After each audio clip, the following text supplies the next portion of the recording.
20 years of excellence in cancer care. Mahatma Gandhi Cancer Hospital and Research Institute, Visakhapatnam. దేశం మొత్తాన్ని నివ్వెరపోయేలా చేసింది అయోధ్యలో విరాళాలకు సంబంధించిన అవినీతి కేసు. కొన్ని దశాబ్దాలుగా భారతదేశం అయోధ్య కేసు అంటే రామజన్మభూమి అనే అంశం తప్పితే వేరే మాట కనబడేది కాదు.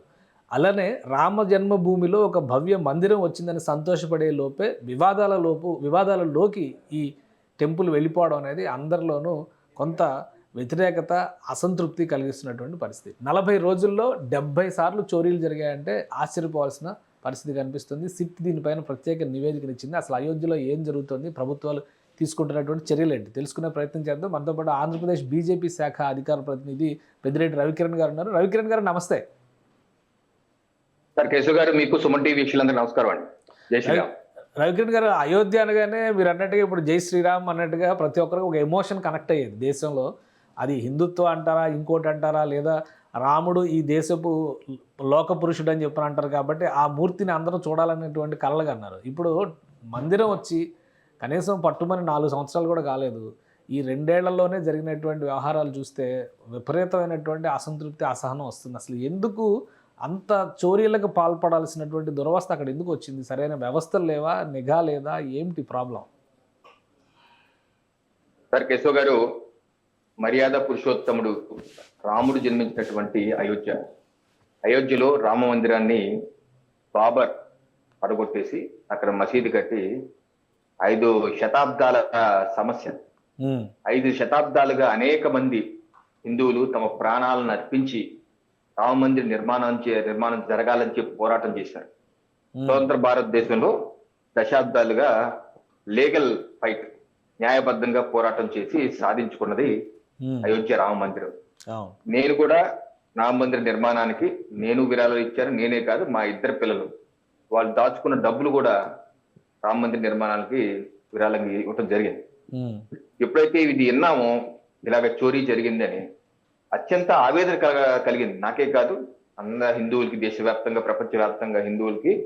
ఎందుకంటే శతాబ్దాలుగా ఎదురు చూస్తున్నటువంటి కళని సాకారం చేశారు. ఆనందం చేస్తుంటే ఆనందంలో నిప్పులు పోసే విధంగా అక్కడ కొంతమంది చేసినటువంటి ఆ కృత్యం, చోరీ బాధించింది. అది విషయం కొన్ని మీ ముందు, ప్రజల ముందు పెట్టే ప్రయత్నం చేస్తారండి.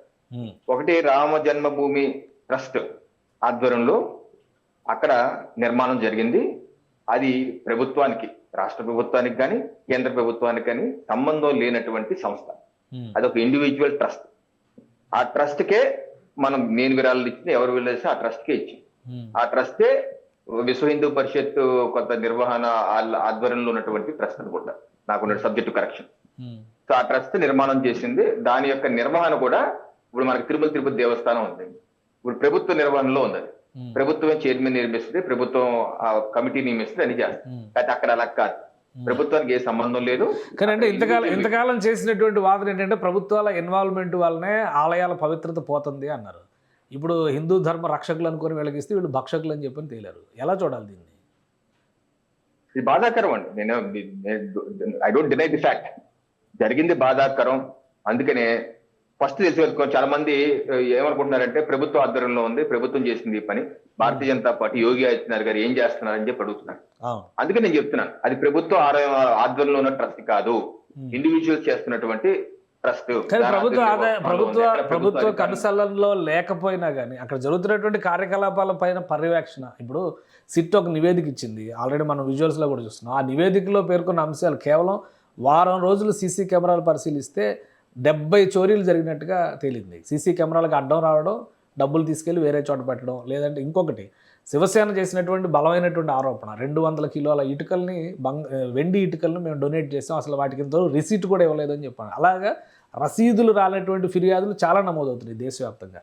అంటే ఒక ట్రస్ట్ని గుడ్డిగా నమ్మి అప్పగించడం, ఇంత భవ్యమైన మందిరం, ప్రధానమంత్రితో సహా ప్రతి ఒక్కరూ చెప్పినటువంటి మాట, ఆ ట్రస్ట్కి అంత గుడ్డిగా ఎలా ఫ్రీడమ్ ఇవ్వగలిగారు అనేది అందరికీ సందేహంగా మారింది. ఇప్పుడు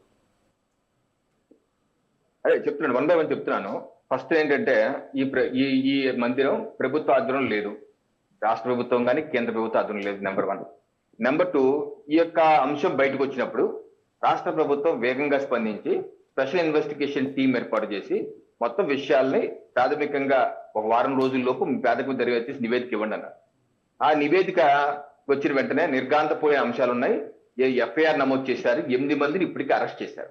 అలాగే ఆ ఆలయం సంబంధించిన ప్రెసిడెంట్ అనిల్ మిశ్రా కావచ్చు, లేకపోతే జనరల్ సెక్రటరీ చంపత్ రాయ్ కావచ్చు, వాళ్ళతో రాజీనామా చేయించారు. రేపు విచారణలో వాళ్ళ పాత్ర కూడా ఉందని తెలిస్తే వాళ్ళు కూడా జైలుకి వెళ్తారు.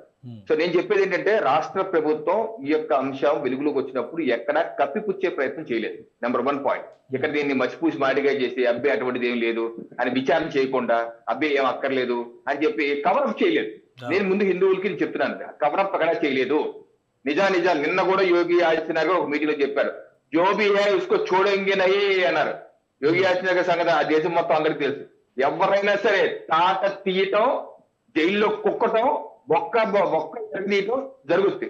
దానిలో ఎటువంటి సందేహం అక్కర్లేదు. ప్రభుత్వం ఎక్కడ దాచట్లేదు, జరగలేదని చెప్పలేదు, ఎక్కడ కవరప్ చేయట్లేదు. అది నేను స్పష్టంగా చెప్తున్నాను. ఒకటి. అలాగే 2, కొంతమంది సుప్రీంకోర్టు కూడా వెళ్ళారు. దీన్ని ఉన్నత స్థాయి విచారణ చూస్తున్నారు. అది కూడా సుప్రీంకోర్టు చూసుకుంటుంది. నేను కేంద్ర ప్రభుత్వం కూడా ఎక్కడ కవరప్ చేయట్లేదు, ఎక్కడ ఏం చేయట్లేదు. ఒకటి. అది 2వ అంశం. 3వ అంశం రాజకీయమైనటువంటి ఆరోపణలు. ఒక ఆయన కాంగ్రెస్ పార్టీ వాళ్ళు ఏమంటారు, హిందువులు బీజేపీ తినేస్తుంది డబ్బులు, అయోధ్య రామ మందిర్ కంటే బీజేపీ తినేస్తుంది, అమ్మో రాముడికి ఏదో అయిపోయి గుండ్లు బాధేసుకుంటున్నారు. నేను వాళ్ళు అడుగుతున్నాను, అసలు భగవంతుడు రాముడు అన్నవాడే లేరు అన్న పార్టీ కాంగ్రెస్ పార్టీ. సుప్రీంకోర్టులో ఎవిడెన్స్ ఇచ్చింది. మన్మోహన్ సింగ్ గారి గవర్నమెంట్, సోనియా గాంధీ గారి ప్రభుత్వంలో ఏంటి రాముడు అన్నవాడు కేవలం కాల్పనికరమే, వాస్తవంగా ఏం లేదు, అటువంటిది ఏం లేదు ఇచ్చిన వ్యక్తులు ఈ రోజు వరకు కూడా అయోధ్యకు వెళ్ళని వ్యక్తులు. రాహుల్ గాంధీ గారు కానీ సోనియా గాంధీ అయోధ్యకి వెళ్ళని వ్యక్తులు. మేము మళ్ళీ ఉత్తరప్రదేశ్ లో వస్తే అయోధ్య రామ మందిరం కూర్చి మళ్ళీ మసీదు కడతాం అంటున్న వ్యక్తులు వాళ్ళు ఈ రోజు ఎందుకు ముసలి కన్నీరు కాలుస్తున్నారు? అసలు మీకేంటి సంబంధం? వాళ్ళ ఉద్దేశం అంటే ఆ డబ్బంతా బీజేపీకి వచ్చింది. 2,000 కోట్ల రూపాయలని ఉపయోగించుకుని పార్టీలను చీలుస్తున్నారు, తృణమూల్ కాంగ్రెస్ ని, శివసేన వర్గాన్ని ఇవన్నీ కూడా చీలుస్తున్నారు అని చెప్పని ఆరోపిస్తున్నారు. అంటే నిజంగా దీని వెనక అక్కడ ఉన్న బీజేపీ నాయకత్వం ఏమైనా ఉందా? ఈ ఆరోపణలు జరుగుతున్నటువంటి నేపథ్యంలో ఈ అవినీతి వెనక లోకల్ బీజేపీ లీడర్షిప్ ఏమైనా ఇన్వాల్వ్ అవుతుందా? ఈ అవినీతి వెనక ఎవరున్నా సరే వదిలిపెట్టే ప్రసక్తి లేదు. చంపత్ రాయ్ గారిని కూడా వదిలిపెట్టలేదు. ఆయన కూడా చాలా 5 దశాబ్దాల పైచిలుపు రామ మందిరం కోసం పోరాటంలో ఆయన కూడా ఒక పార్టీ. ఆయన కూడా ఏం వదిలిపెట్టలేదు కదా. ఎవరున్నా సరే, నేనున్నా సరే వదిలిపెట్టరు, ఎవరిని వదిలిపెట్టరు. అంతేగాని అక్కడ డబ్బు తీసుకెళ్లి ఏదో చేస్తా అన్నది కాంగ్రెస్ పార్టీ ఎందుకు ఇచ్చేస్తుందంటే ఈ యొక్క ప్రచారం హిందువులకి ఆలయాలు నడపడం రాదు అని చెప్పడానికి. అంతేగాని అక్కడ ఏదో జరిగిపోయిందని ఆవేదన చెందడం కాదు. దేశంలో హిందువులకి ఆలయాలు నడపడం రాదు, వీళ్ళు చేతకాలని చెప్పే ప్రయత్నంలో కాంగ్రెస్ పార్టీ బిజీగా ఉంది. అలాగే ఆమ్ ఆద్మీ పార్టీ అరవింద్ కేజ్రీవాల్ గారు నేను వెళ్ళిపోయారు అక్కడికి. ఏంటి అక్కడ ఏదో జరిగిపోయిందని చెప్పి ప్రెస్ మీట్ మీద చాలా జరిగిపోతుందని. ఆయన వాళ్ళ పార్టీ ముఖ్యమంత్రిగా పంజాబ్ భగవంత్ మాన్ గారు ఆయన సిక్కుల మత గురువు మీద మద్యం తాగేసి మద్యం జరుగుతున్న వీడియో బయటకు వస్తే ఈ రోజు అక్కడ పంజాబ్ లో సిక్కులకు సంబంధించిన మతం సంబంధించిన పెద్ద సంస్థ అకాల్ తండే పేరు, వాళ్ళు ఆల్రెడీ ఏం చెప్పారంటే భగవంత్ మాన్ ని సిక్కుల యొక్క మతం నుంచి బహిష్కరించారు ఆయన. అలాగే ఆమ్ ఆద్మీ పార్టీలో ఉన్న సిక్కు ఎమ్మెల్యేలందరూ రేపు 29 మీటింగ్ రమ్మన్నారు. మీ స్టాండర్డ్ చెప్పండి, ఆ పార్టీలో ఉంటారు, రిజైన్ చేస్తారు రమ్మన్నారు. రేపు ఆ గవర్నమెంట్ ఉండటంతో పోతే తెలియట్లేదు. అలాగే సిక్కు మత గురువుల్ని అవమానిస్తే అక్కడికి వెళ్లకుండా ఇక్కడికి వచ్చి గతంలో అరవింద్ కేజ్రీవాల్ ఏమన్నారు తెలుసా, మా నాన్నమ్మని అడిగాను ఒక మసీదును కూల్చేసి మందిరం కడితే మనం అక్కడికి వెళ్ళొచ్చా పూజ చేయటం అంటే, మా నాన్నమ్మ వెళ్ళకూడదు, తప్పు అటువంటి వెళ్ళకూడదు అంది, అందుకు నేను వెళ్ళన్నా.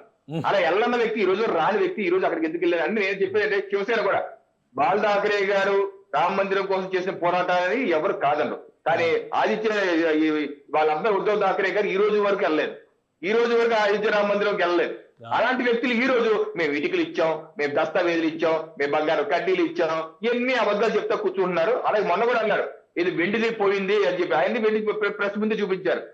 200 కిలోల వెండి మాయమైంది, 200 కిలోల వెండి మాయమైంది అంటున్నారు. 200 కిలోల వెండి మాయమైంది. ఇటువంటి అబద్ధ అసత్య ప్రచారాలు ఒకవేళ నేను చెప్తున్నాను. సంజయ్ సింగ్ గారు ఆమ్ ఆద్మీ పార్టీ ఉత్తరప్రదేశ్ కి ఇన్ఛార్జ్, ఆయన కొన్ని ఎలిగేషన్ చేశారు. అప్పుడు సిట్ రాజ్ కమాన్ ఆధారాలను ఇవ్వు అన్నారు. నిన్న కాక మొన్న ఏదో పేపర్లు తీసుకెళ్లి ఇచ్చారు, అవి పరిశీలిస్తారు. అలాగే వీళ్ళు కూడా ఏదైనా ఉంటే వెళ్ళి సిట్కి ఇవ్వచ్చు, మేమే కాదన్న దాన్ని. సిబిఐ ఎంక్వైరీ ఇస్తే మొత్తం ఆల్ క్లియర్ కదా. అన్ని ఆరోపణలకి వాళ్ళు అడుగుతుంది సిబిఐ ఎంక్వైరీ, సుప్రీంకోర్టు ఇన్వాల్వ్మెంట్ లేదా జుడిషియల్ ఎంక్వైరీ ఇట్లాంటివి చెప్తున్నారు. ఒక ఇండిపెండెంట్ బాడీ చేత ఎంక్వైరీ చేస్తే ఈ సమస్యలకు పరిష్కారం రావచ్చు కదా. ఏమంటే ప్రతి దానికి మన హైకోర్టు హైదరాబాద్ లో ఉన్నటువంటి తెలంగాణ హైకోర్టు కూడా తీర్పిచ్చింది. ప్రతి దానికి మీరు సిబిఐ అంటే ఇంకా ఈ సిస్టమ్ ఎందుకు, పోలీసులు అన్ని తీసేద్దాం అని చెప్పేసి ఆ జడ్జిమెంట్ కూడా నా దగ్గర ఉంది కాపీ. ఇప్పుడు ప్రభుత్వం అక్కడ ఏ రకంగా, ఇప్పుడు ఎస్ఐటి ఎవరు వేశారు? ఎస్ఐటి వేయాల్సిన అవసరం కూడా లేదు కదా. మా ప్రభుత్వం కావాలనుకుంటే కవరప్ చేసి ఒక ఎస్పీ ఆధ్వర్యంలో ఇన్వెస్టిగేషన్ అనొచ్చు కదా, అలా అనలేదు కదా. ఎస్ఐటి వేసి మొత్తం ఇన్వెస్టిగేషన్ చేసి అరెస్టులు కూడా చేసి ముందుకు వెళ్తున్నారు. లేదు రేపు సుప్రీంకోర్టులో ఇది సరిపోదు, సిబిఐ కదా సుప్రీంకోర్టు నిర్ణయించుకోండి. మా ప్రభుత్వం అక్కడ యోగి ఆదిత్యనాథ్ గారి ప్రభుత్వం ఎటువంటి దురుద్దేశాలు లేకుండా మొత్తం హిందువుల యొక్క ధర్మంతోనూ వాళ్ళ యొక్క ఆస్థాతోనూ ఆడుకున్న వ్యక్తుల్ని ఎట్టి పరిస్థితుల్లో వదిలేదు. మిట్టి మేము ఇలాంటి అన్నారు. సో మేము మా చిత్తశుద్ధిని ఎవరు శంకించాల్సిన అవసరం లేదు. అలాగే ఏదైతే రామ ద్రోహులు ఉన్నారో, భగవాన్ శ్రీరామ్ ద్రోహులు ఉన్నారో, ఆ రోజు వాళ్ళందరూ ఈ రోజు వచ్చి హిందువులు చేతగానని చెప్పే ప్రయత్నం చేస్తారు. తస్మాత్ జాగ్రత్త, మీకే అది రివర్స్ అవుతుంది. జాగ్రత్తగా ఉండాలి. ఎందుకంటే ఇది రాముడికి వెన్నుపోటు కదా, ఇది రాముడికి వెన్నుపోటు కదా. ఇంతవరకు చెప్పినంత వరకు రాముడు మర్యాద రాముడు అన్నారు, పురుషోత్తముడు అన్నారు. అదే రాముడికి వెన్నుపోటు లాంటిది కదా ఇది. కాబట్టి కఠిన చర్యలు ఉండి తీరాల్సిందే అనేటువంటి అభిప్రాయం అయితే దేశ ప్రజలు అందరిలోనూ ఉంది, రాజకీయాలకు అతీతంగా. ఆ నమ్మకాన్ని తీసుకొచ్చేటువంటి అవకాశం ఉందా? యోగి ఆదిత్యనాథ్ ప్రభుత్వం ఎవరిని వదిలే ప్రసక్తి లేదు. ఎంత టోళ్ళని దీని ఉన్నా సరే వాళ్ళని పట్టి జైల్లో పెడతాం, మొత్తం రికవరీ కూడా మొదలు పెట్టి ఆ పని చేస్తారు. ఇది జరిగింది తప్పే. మనకి ఏ రకంగా తిరుమల తిరుపతి దేవస్థానం పరకామణి చోరీ జరిగింది, పరకామణిలో తీసుకుని మనం చూసాం కదా. ఏ రకంగా ఆ రోజు ప్రభుత్వం సెటిల్మెంట్ చేసింది. మేము సెటిల్మెంట్ చేస్తారు ఇక్కడ ఏమన్నా, ఇక్కడ జగన్ ప్రభుత్వం సెటిల్మెంట్ చేసింది అది చిన్న చోరీ అన్నారు జగన్మోహన్ రెడ్డి గారు. ఈ రోజు అలాగైనా యోగి ఆదిత్యనాథ్ అన్న చిన్న చోరీ, దాని గురించి ఏం పట్టించుకుంటాం, వద్దు పట్టించుకోవద్దు అని అంటున్నారు. ఏమన్నా ఏం అంటలేదు, ఆట తీస్తా ఉన్నారు. ఎవరైనా సరే చోరింగేనా అన్నారు. సో ప్రభుత్వం చాలా చిత్తశుద్ధి ఉంది. తప్పనిసరిగా ఇదైతే జరిగిందో అది జరిగింది తప్పు. దీన్ని ఏ రకంగా భవిష్యత్తులో ఇటువంటి జరగకుండా తీసుకోవాల్సిన చర్యలు మా ప్రభుత్వం తీసుకుంటుంది. రైట్. థ్యాంక్ యూ రవికిరణ్ గారు విశ్లేషణ అందించినందుకు. ఇది అయోధ్యలో జరిగినటువంటి అవకతవకల పైన యోగి ఆదిత్యనాథ్ ప్రభుత్వం చాలా సీరియస్గా ఉంది. వీలైనంత త్వరగా విచారణ పూర్తి చేసి కారకులైనటువంటి వాళ్ళపైన కఠిన శిక్షలు విధించేటువంటి అవకాశం కూడా ఉంటుందని చెప్పని హెచ్చరిస్తున్నారు. రాముడికి చేసినటువంటి ద్రోహం వాళ్ళని ఊరికే వదిలిపెట్టదని హెచ్చరిస్తున్నారు రవికిరణ్ గారు. ఇది స్పెషల్ డిస్కషన్. Keep watching.